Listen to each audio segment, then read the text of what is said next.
All right, how's it going, everybody? I hope you're all having a great day. I wanted to do a little bit something different for a video today. I wanted to talk about archetypes. So we just had the Alliance War expansion, and we're seeing kind of a lot of testing within the within the new classes that we have. And I wanted to kind of give a brief sort of guide, I think, to a couple classes that I think are safe to work towards.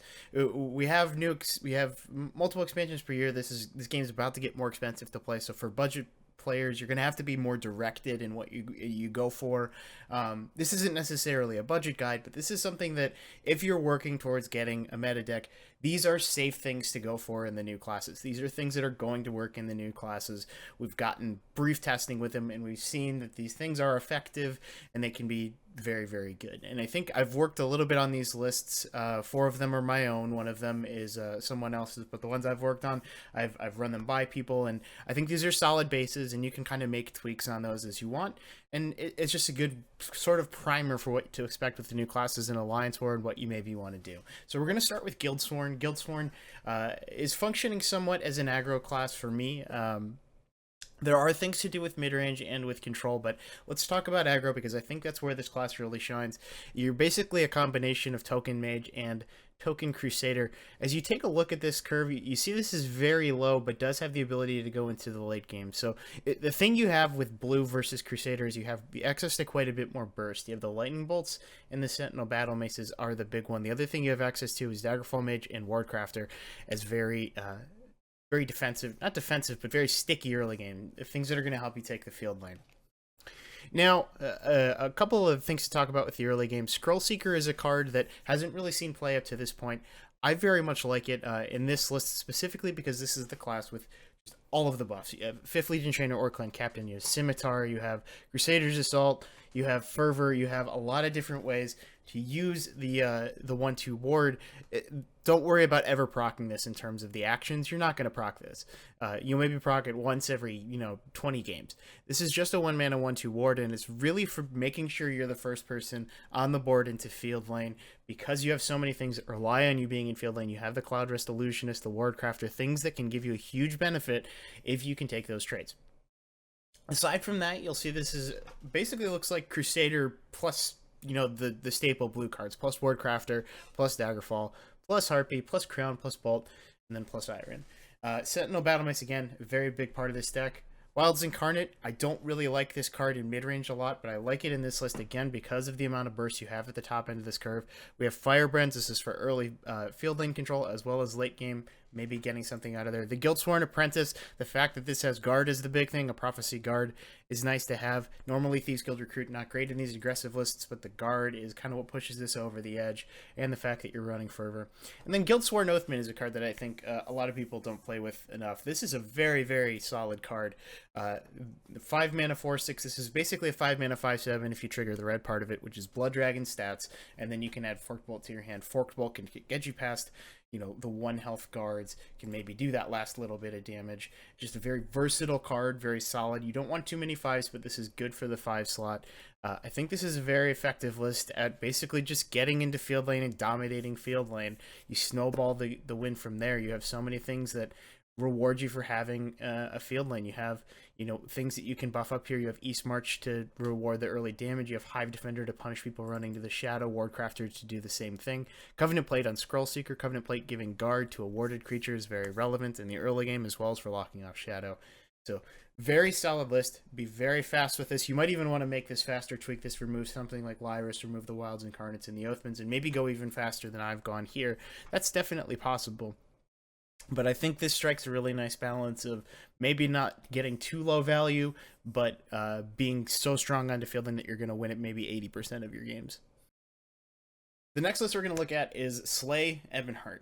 And now you guys, if you've watched my stream, there's one thing I liked about Rage Warrior, and there's one thing I really like to do, and that's Flesh Atronach stuff. So seeing that back is the one solace you can take in the fact that Ramp Warrior has basically been reborn anew in the form of the Ebonheart Pact.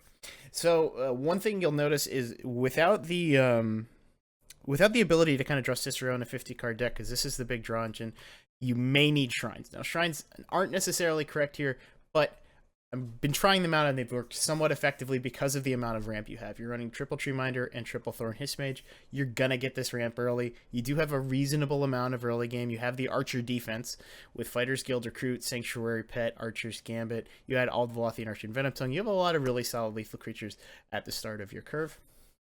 And then as far as the top end goes, you have two routes you can go with it. You can go with the standard route, which is going with 3 Fall Creek Defilers, maybe Brotherhood Sanctuary, and add a lot of top end. You had stuff like Vigilant Giant. You had stuff like Odiving, Parthenax, that kind of thing. Things that you can bring back, recur them over and over, and you just keep getting value, and your opponent just can't remove them all, and they just straight can't.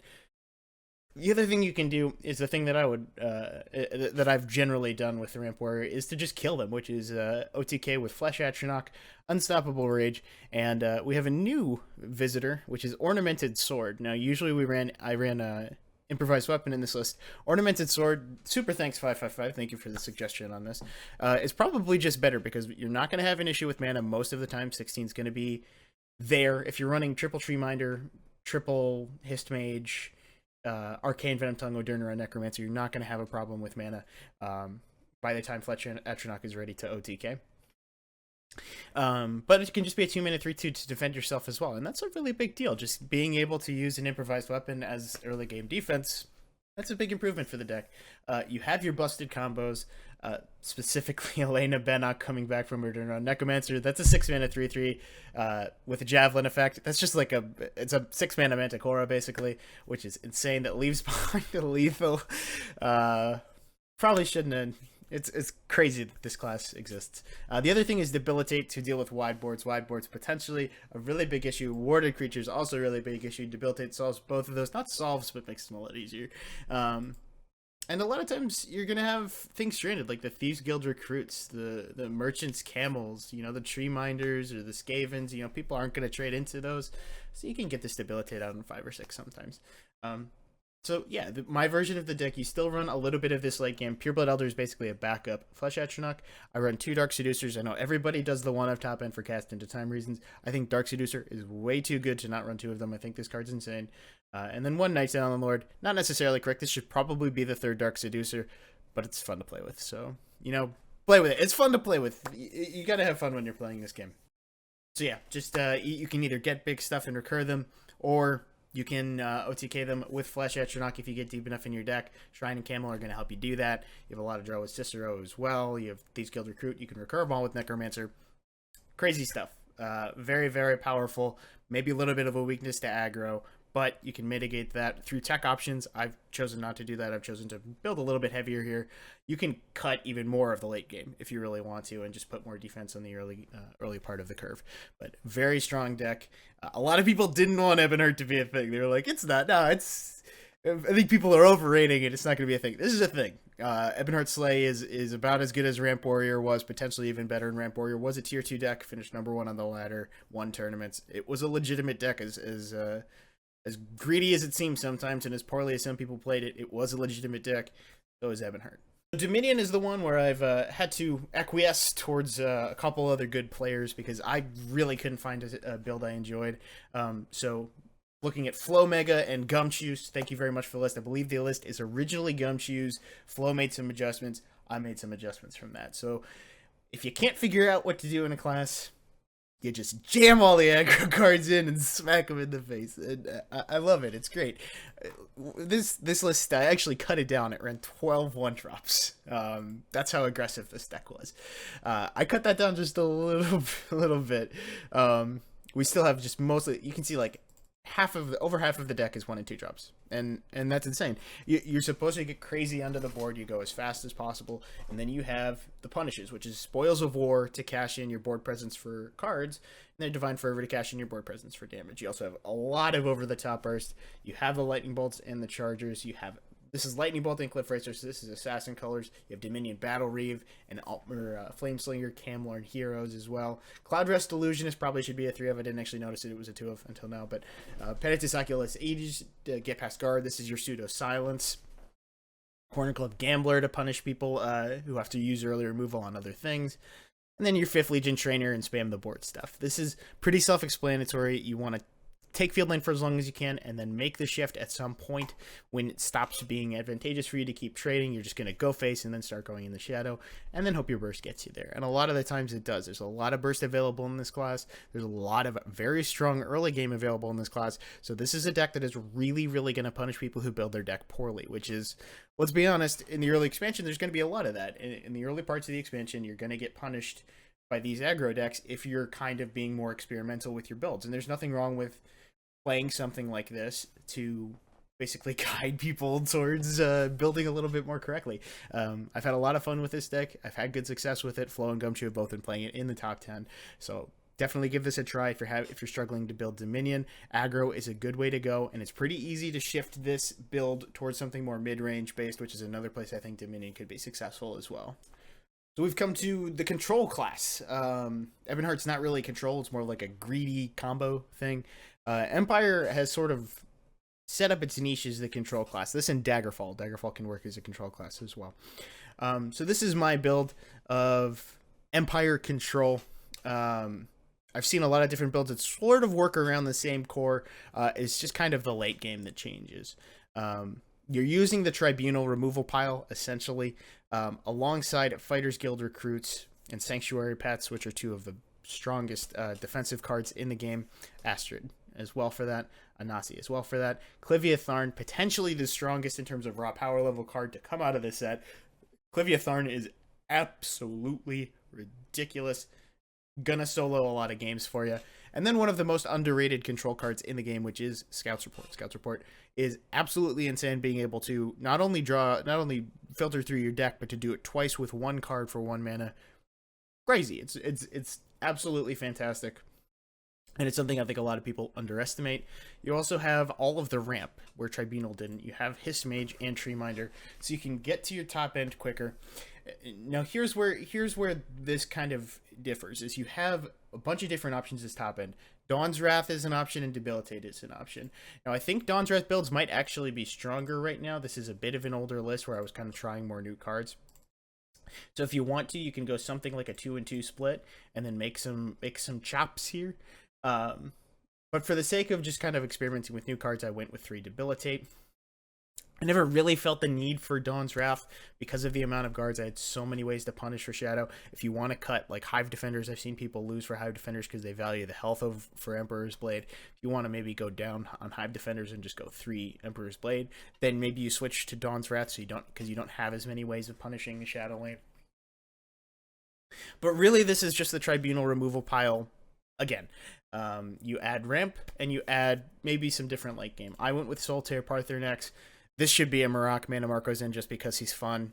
If you're playing this deck, put a Marak in it, not Mana Marco. Mana Marco is just a really fun card to play with, so that's why I have it in the list.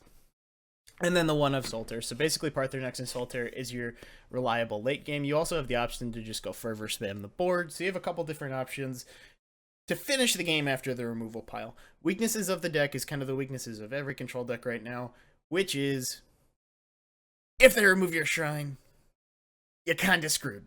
And it sucks. It sucks that that's the case, but that's kind of the way control just works now. If you want to play this style, I think this is a very solid deck for it. Don't know if it's better than Tribunal, but it has some positives and negatives compared to it. Definitely worth a look if you enjoy the control styles and if you're looking for an Empire deck to play. And last but not least, we have Midgrow. This is basically a warrior version. Warrior and sorcerer both were kind of aggro that people called mid-range. This is basically aggro that maybe call mid-range.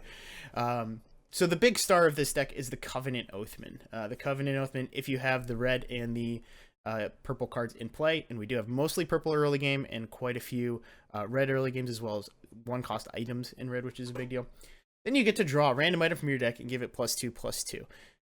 We have built our deck in a way that there are only 3 potential items. There's a Steel Scimitar, which is a 1-mana 4/4 item. So in that instance, this guy would become a 5-mana 6/8.